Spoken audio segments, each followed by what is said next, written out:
Video के तीसरे part में हम आगे पढ़ेंगे। काफ़ी कुछ हम पढ़ चुके हैं इस चैप्टर के अंदर। हालांकि हम ईपी फैमिली के अंदर नोट शेयर करते हैं, तो आप ज़रूर वहाँ पे जुड़िएगा। साथ में टेलीग्राम अकाउंट के साथ साथ इंस्टाग्राम अकाउंट, जहाँ पे छोटी मोटी ज्ञान से रिलेटेड आपको वीडियोज़ मिलती रहती हैं। तो ये पाठशाला का चैनल पूरी तरीके से डेडिकेटेड है आप सभी लोगों के लिए, जो भरपूर ज्ञान आपको देता रहता है।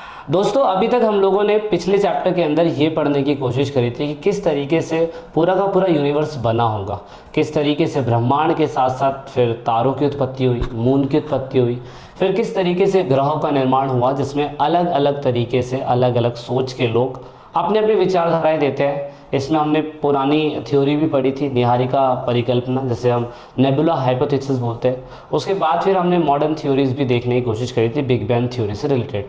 अब धीरे धीरे हम आगे ये बढ़ने की कोशिश कर रहे हैं कि किस तरीके से पृथ्वी, अब क्योंकि जब ग्रहों का निर्माण हुआ तो पृथ्वी भी निर्मित हुई होगी।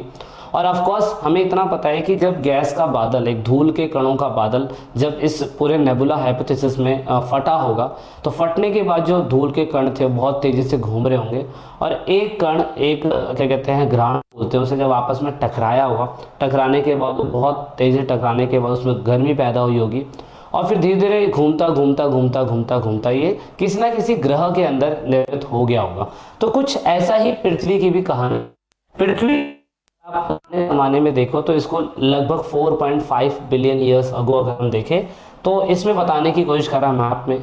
बहुत शुरुआती समय में पृथ्वी दो बार इसका एवोल्यूशन हमें देखने को मिला। एक टाइम जिस समय मून बन रहा था, और एक टाइम पे जिस टाइम पे फिर दोबारा से इसके अंदर विस्फोट पैदा हुआ होगा, जिसकी वजह से डिफॉर्मेशन, विभेदन की प्रक्रिया हुई होगी, जिसकी वजह से पृथ्वी के अंदर नई नई लेयर्स बननी चालू हो रही होगी।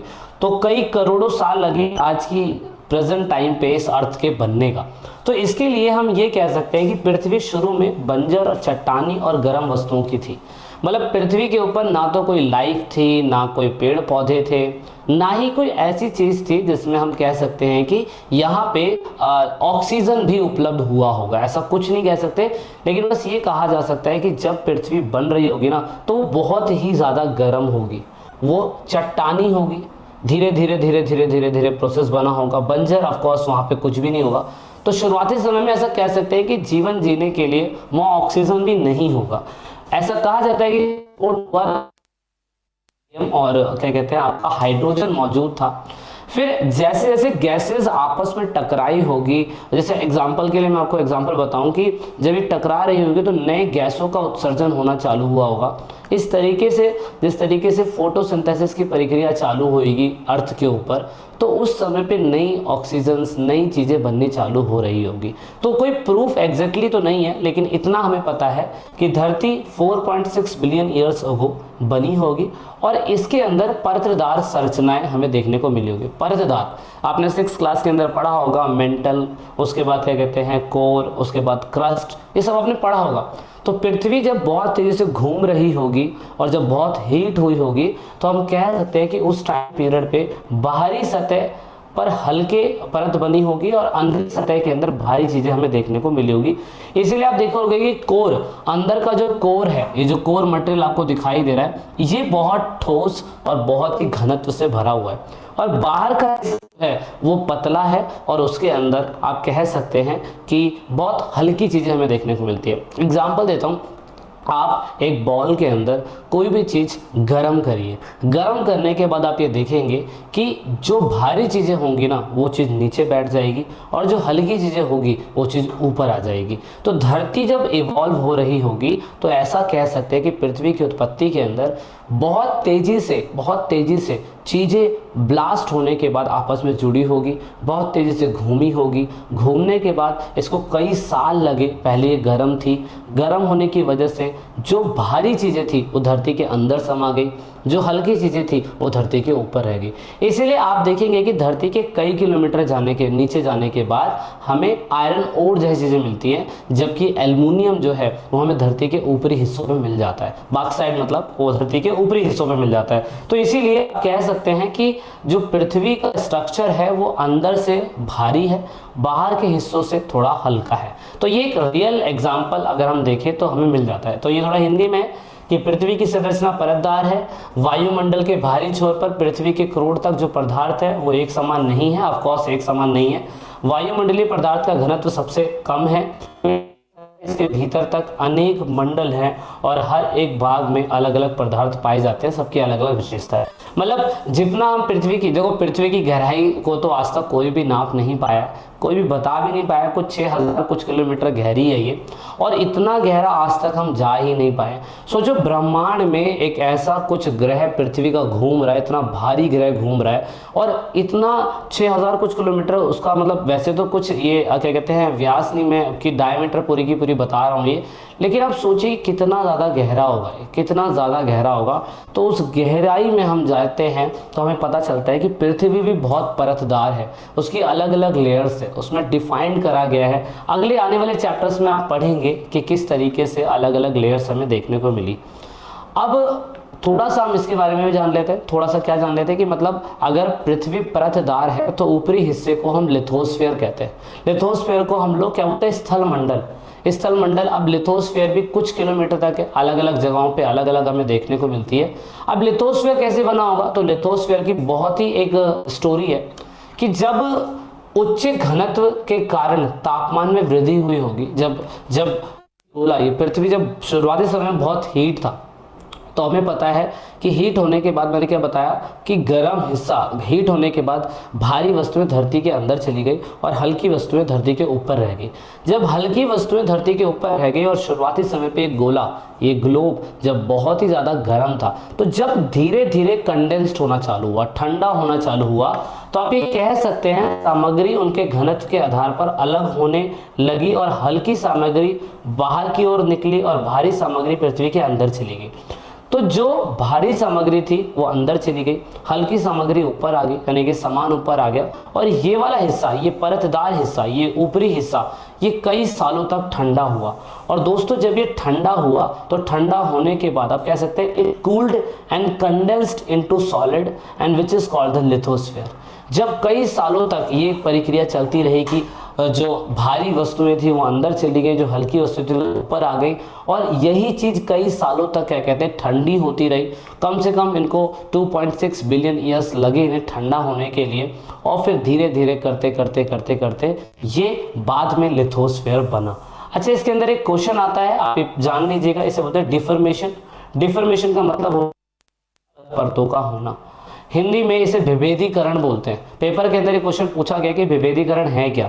जब पृथ्वी ग्लोब जो है गर्म से ठंडी हो रही होगी, ठंडी से गर्म हो रही होगी, तो उसमें हल्की और भारी वस्तुएं आपस में एक दूसरे से अलग हो रही थी, और जब ये आपस में एक दूसरे से अलग हो रही थी तो ऐसी प्रक्रिया को इन्होंने विभेदन की प्रक्रिया कहा है, और ये चीज पेपर में बहुत इंपॉर्टेंट है।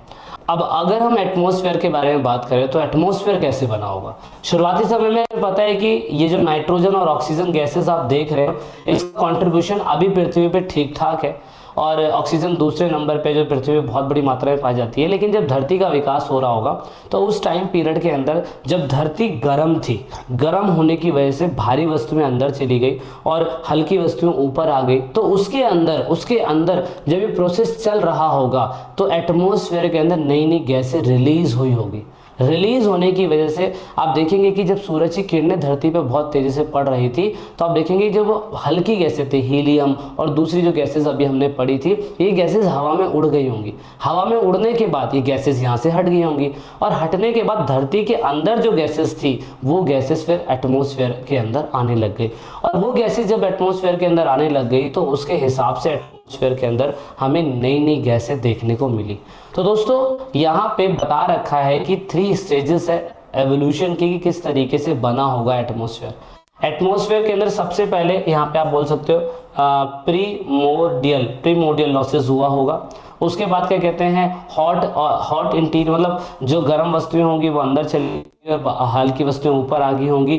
तो इस तरीके से हम कह सकते हैं दूसरी स्थिति के अंदर कि डिफॉर्मेशन हुआ होगा। और उसके बाद जब ऑक्सीजन या नाइट्रोजन की मात्रा बढ़ गई, तो ऑक्सीजन की मात्रा बढ़ने की वजह से फिर फोटोसिंथेसिस जैसी प्रक्रिया चालू हुई होगी और धरती पे नए नए पौधे बनने चालू हो गए होंगे। तो ये 3 प्रोसेस है जिस प्रोसेस से हम कह सकते हैं कि हुआ होगा। तो आप कहते हैं कि आप ये बताइए कि धरती के अंदर फिर गैसेस कैसे आई, वाटर कैसे आया, पानी कैसे आया, सॉलिड क्रस्ट कैसे बना, ये सब हुआ डीगैसिंग की वजह से। तो का मतलब क्या होता है, डिगैसिंग का मतलब ये होता है कि जब हीलियम और दूसरी गैसेस जो सबसे शुरुआती समय में पृथ्वी पे अवेलेबल थी, वो हीट की वजह से उड़ के कहीं और चली गई होगी और धरती के अंदर से नई गैसें निकलती होंगी, नई गैसें निकल रही होंगी और उसे डिगैसिंग कहा। डिगैसिंग का मतलब अब यहाँ पे अपघटन की प्रक्रिया बोला जा रहा है और इसकी वजह से नई गैसेस देखने को मिली। जब नई गैसेस देखने को मिली, नई ऑक्सीजन मिला, नाइट्रोजन मिला या दूसरी और चीज़ें हमें देखने को मिली, उससे फोटोसिंथेसिस या पौधों की प्रक्रिया या ऐसे कुछ चीज़ें बननी चालू हुई जो ऑक्सीजन लेने के बाद कार्बोहाइड्रेट छोड़ने लग गई और उसके बाद क्या कहते हैं, हम कह सकते हैं कि फिर उसके बाद पौधे बनने चालू हुए होंगे और अपने नए स्पीसीज को वो बनाना चालू कर रहे होंगे। ज्योग्राफी का लास्ट पार्ट अगर आप देखेंगे, लास्ट पार्ट में जाके तो कुछ ऐसा सिस्टम दे रखा है, इसमें बता रखा है कि प्रमुख जीवन की प्रमुख घटनाएं कौन सी हुई, उसके बाद किस टाइम पीरियड पे हुई, किस टाइम पीरियड पे हुई, याद रखना। यहाँ पे पेपर में पूछा था कि सबसे पुराना है क्या, मतलब क्या सबसे पुराना युग होता है या कल्प होता है या महाकल्प होता है या इयॉन्स होता है। तो पेपर के अंदर बोल देना ये इयॉन्स का लिखा हुआ है, ये सबसे पुराना समय होता है जिसको हम करोड़ों में नापने की कोशिश करते हैं। जैसे कि बिग बैंग थ्योरी आज से 13.7 अरब साल पहले हुई होगी और आप कह सकते हैं कि यहाँ पे 12 अरब वर्ष पहले क्या कहते हैं, इसी बीच में ब्रह्मांड की उत्पत्ति हुई होगी। उसके बाद 5 साल पहले सूरज की उत्पत्ति हुई होगी, फिर तारों की उत्पत्ति हुई होगी। तो ये पूरा का पूरा आपको बता रखा है किस किस टाइम पीरियड पे क्या क्या हुआ। तो ये थोड़ा सा आपको टेबल समझनी होगी। फिर यहाँ पे बता रखा है कि फिर किस तरीके से महाद्वीपों का निर्माण आज से 3.8 अरब वर्ष पहले हुआ होगा। फिर सबसे पहले 2.8 अरब से लेकर 3.8 अरब के बीच में ब्लू ग्रीन शैवाल ये बनने चालू हुए होंगे। फिर 57 करोड़ साल पहले कई जोड़ों वाले जीव बनने चालू हुए होंगे जो पानी के अंदर मिलते थे और उसके बाद धीरे धीरे करते करते करते करते रेंगने वाले जानवर, उसके बाद मछलियाँ, डायनासोर विलुप्त कब हुए होंगे, 6.5 करोड़ साल पहले डायनासोर विलुप्त हुए होंगे। फिर छोटे छोटे स्तनपायी बने होंगे चूहे जैसे कि, फिर खरगोश आया, खरगोश के बाद फिर 2.4 ईयर्स अगो मानव से मिलती जुलती वनमानु जैसी आकृति देखने को मिली। फिर 50 लाख से लेके इस बीच में हमें नए पौधे फूल वृक्ष मिले। आरंभिक मनुष्य की शुरुआत 20 से 50 साल पहले हुई। आदि मानव होमोसेपियन जैसे लोग 10 से 20 लाख साल पहले हुए। तो ऐसे धीरे धीरे करके सारा का सारा प्रोसेस में समझाया हुआ है। ये टेबल आपको समझनी है, इस टेबल के अंदर चैप्टर के निचोड़ को समझाया गया है, ठीक है। तो ये चीज़ पूरे चैप्टर की है जो हमें समझनी है। आई होप आपको चीज़ें समझ में आई होगी। This is it in this video.